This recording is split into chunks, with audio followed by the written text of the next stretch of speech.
Mesdames et messieurs, rebonsoir, ravi de vous retrouver lors de cette nouvelle vidéo pour vous présenter le livre de chimie analytique Chromatographie sur couche mince de Kurt Randerath des éditions Gauthier Villard. C'est un ouvrage fort intéressant par son contenu et par son traitement de la technique analytique la plus puissante, bien sûr, la technique analytique extractive et séparative qui est la chromatographie sur couche mince. Cet ouvrage est traduit de l'allemand par Nguyen Dank Tam et la deuxième revue qui est bien sûr modifiée et augmentée. Voilà donc la préface du professeur Friedrich Kramer de l'Institut de la chimie organique de l'Université technique de Darmstadt en Allemagne. Voilà le deuxième avant-propos du professeur Dr Kurt Randerath de l'Institut notamment de la chimie organique de l'Université technique de Darmstadt. Voilà la table des matières, donc des généralités historiques, technique générale en chromatographie sur couche mince, principe de la chromatographie sur couche mince, technique de la chromatographie sur couche mince.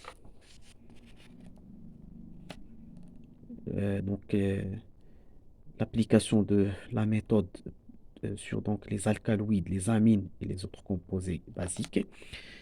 Son application sur les aminoacides, les dérivés d'aminoacides, les peptides et les protéines, les stéroïdes, les lipides, les caroténoïdes et les chlorophylles, les vitamines et les quinones biologiquement actives, les médicaments et les poisons, les antibiotiques, les phénols et les produits phénolépiques naturels, les sucres, les insecticides, les colorants, les éléments constitutifs des acides nucléiques et des coenzymes nucléosidiques, et ainsi que les ions minéraux et différents composés organiques comme les alcools, les composés carboxylés, les olefines, les terpènes et les huiles essentielles, les plastifiants et les composés aromatiques divers. Aussi, donc, les additifs, donc, technique générale, les principes donc, de la chromatographie d'absorption, donc, et beaucoup, bien sûr, d'applications. Voilà donc la première partie, généralité et historique sur la chromatographie sur couche mince, bien sûr, développée par, bien sûr, Cohen, Lederer, Winterstein, Carrer, notamment Michel Tzvet, qui a découvert donc, ces techniques donc, de la chromatographie d'absorption pour, bien sûr, séparer les colorants végétaux, notamment les chlorophylles. Donc, la distance frontale, paramètre très important en chromatographie. Voilà les principes de la chromatographie sur couche mince. Donc, les principes de la chromatographie sur couche mince. On a donc la chromatographie d'absorption. Voilà donc les chromatogrammes sur couche mince théoriquement parfaits. Les choix des adsorbants et des solvants.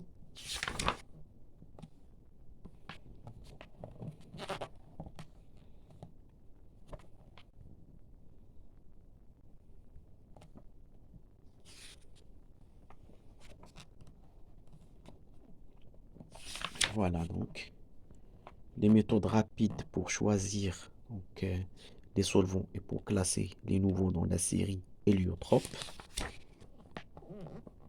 Comportement chromatographique et constitution chimique.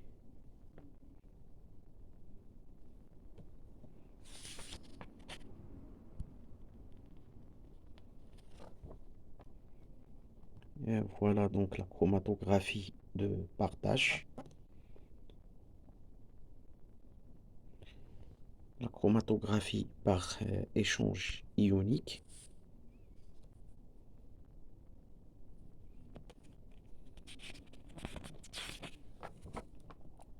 Les techniques de la chromatographie sur couche mince. Voilà l'étalon à fonte réglable. Voilà l'étalement sur les plaques. Préparation de l'étaleur. Traitement des plaques préparées. Vérification des plaques du gel du silice. Ici l'étalement des couches sans instrument. Les adsorbants commerciaux pour la chromatographie sur couche mince et la préparation des suspensions à étaler, donc comme le gel de silice, les couches de gel de silice modifiées, l'alumine, le kissylgure ou terre d'infusoire, le silicate de magnésium, les adsorbants bien sûr organiques, notamment la cellulose et la cellulose acétylée, et les échangeurs d'ions comme la polyamide, polyéthylène, la Cefadex DEA Cefadex. Voilà ici le mode opératoire.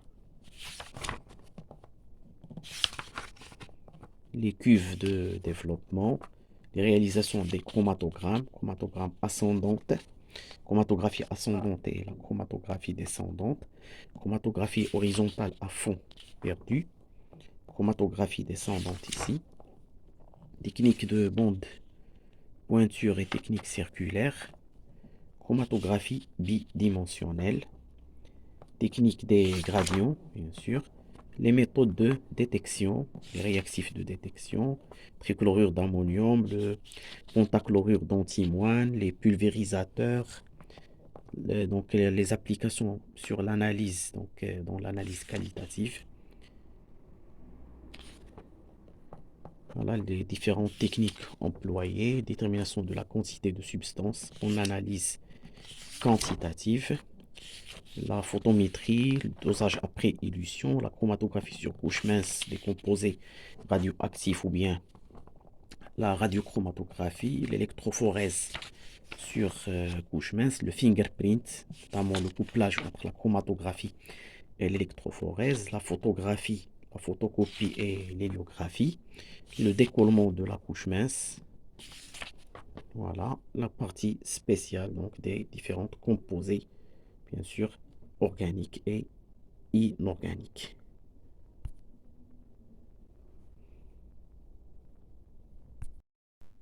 Voilà alors la partie spéciale, donc l'étude des alcaloïdes, les amines et les autres composés basiques, les réactifs utilisés, donc de Dragendorf modifiés selon Meunier, les réactifs à l'iodoplatinate et ainsi de suite, comportement chromatographique général des alcaloïdes, de la belladone, alcaloïdes de l'opium, alcaloïdes du rofia, alcaloïdes de l'ergot de seigle et l'alcaloïde indolique apparenté, les alcaloïdes puriques, les alcaloïdes du tabac et les autres alcaloïdes entraînables à la vapeur d'eau, les ptéridines, les dérivés indoliques simples,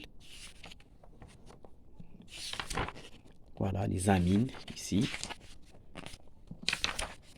les aminoacides et les dérivés d'aminoacides, notamment les peptides et les protéines, chromatographie bidimensionnelle et l'analyse d'hydrolysa de protéines,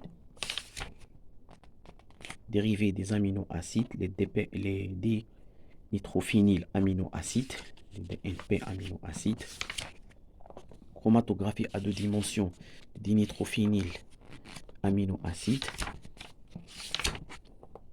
les peptides et les dérivés des peptides. Voilà donc la chromatographie ici des protéines, les stéroïdes, voilà les différents stéroïdes, chromatographie des stéroïdes très semblable sur gel de silice G. Voilà donc les différentes chromatographies donc des phytostérols, les glucosides cardiotoniques et les sapogénines. Test précoce de la grossesse d'après Waldy et Munter. Ici donc la chromatographie des lipides. Révélation des acides gras libres. L'utilisation de la rhodamine B et l'acide phosphomolybdique. Le bleu de bromothymol, le réactif de Schiff modifié, le réactif de Bial et ainsi de suite. Le comportement général des lipides en chromatographie sur couche mince. Séparation sur des plaques imprégnées.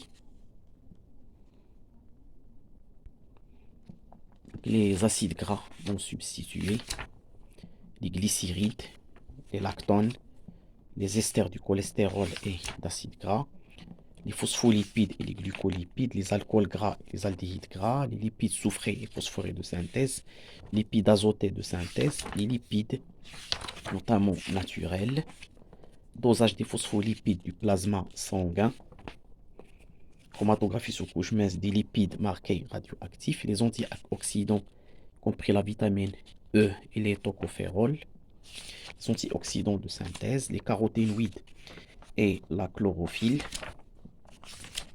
les vitamines et les quinones biologiquement actives, les vitamines hydrosolubles, les vitamines liposolubles A, D, E, K, les médicaments et les poisons, les techniques de l'analyse toxicologique.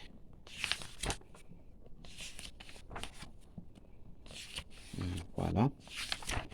Les antibiotiques, les pénicillines, les rifamycines, les tétracyclines, les chryséofulvines, les actinomycètes, leur métabolisme, les phénols et les produits phénoliques naturels. Voilà, donc la grande panoplie de composés organiques peuvent être séparés et étudiés par chromatographie. Les éléments constitutifs des acides nucléiques et des coenzymes nucléotidiques. Donc voilà donc pour les éléments constitutifs des acides nucléiques et les coenzymes nucléotidiques.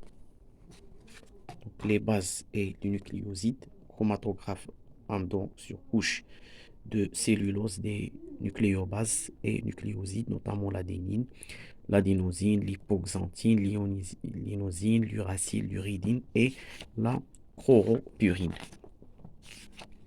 Voilà donc pour les nucléotides, notamment chromatographie sur couche mince d'échangeurs d'ions, chromatographie sur cellulose, chromatographie sur cellulose ectéola, chromatographie sur cellulose imprégnée de la polyéthylénine, séparation des mononucléotides, séparation d'oligonucléotides, l'analyse quantitative. Donc, voilà donc les sucres simples,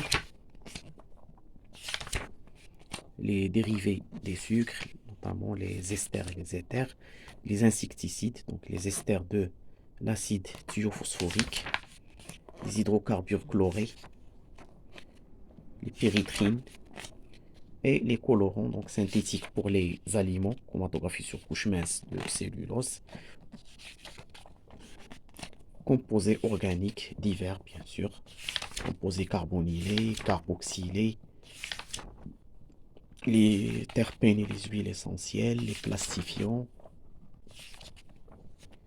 Voilà donc les ions minéraux, la chromatographie sur couche mince de cellulose, groupe de l'hydrogène sulfuré, groupe de sulfure d'ammonium, les métaux alcalino-terreux, chromatographie sur couche mince de gel de silice, groupe de l'hydrogène saturé, groupe de sulfure d'ammonium, séparation du gallium et de l'aluminium, séparation donc des cations sur des couches de gel de silice, les halogénures, les phosphates. Voilà donc des additifs relatifs au chapitre 2, notamment les différents chromatogrammes. Voilà. Additifs du chapitre 3, les principes donc, de la chromatographie sur la théorie de la chromatographie d'absorption. Donc les différentes techniques ici, les absorbants.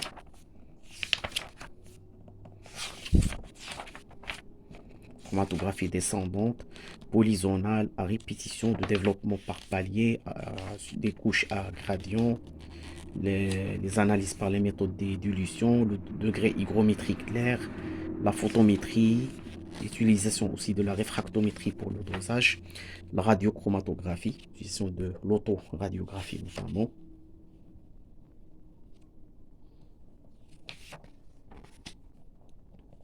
Voilà donc les différents additifs techniques, les exemples de séparation électrophorétique, notamment l'électrophorèse unidimensionnelle des aminoacides, l'électrophorèse et la chromatographie combinée des aminoacides, électrophorèse unidimensionnelle des nucléotides, additifs du chapitre 1 de la partie spéciale, donc les amines aromatiques, les alcaloïdes de la cellule, les catécholamines, les aminoacides, les peptides et les protéines. Voilà les additifs au chapitre 3, notamment pour les stéroïdes, les oestrogènes, les dérivés de l'androstane, les acides biliaires, les stérols, les lipides ici. Voilà. Autres lipides d'importance biologique.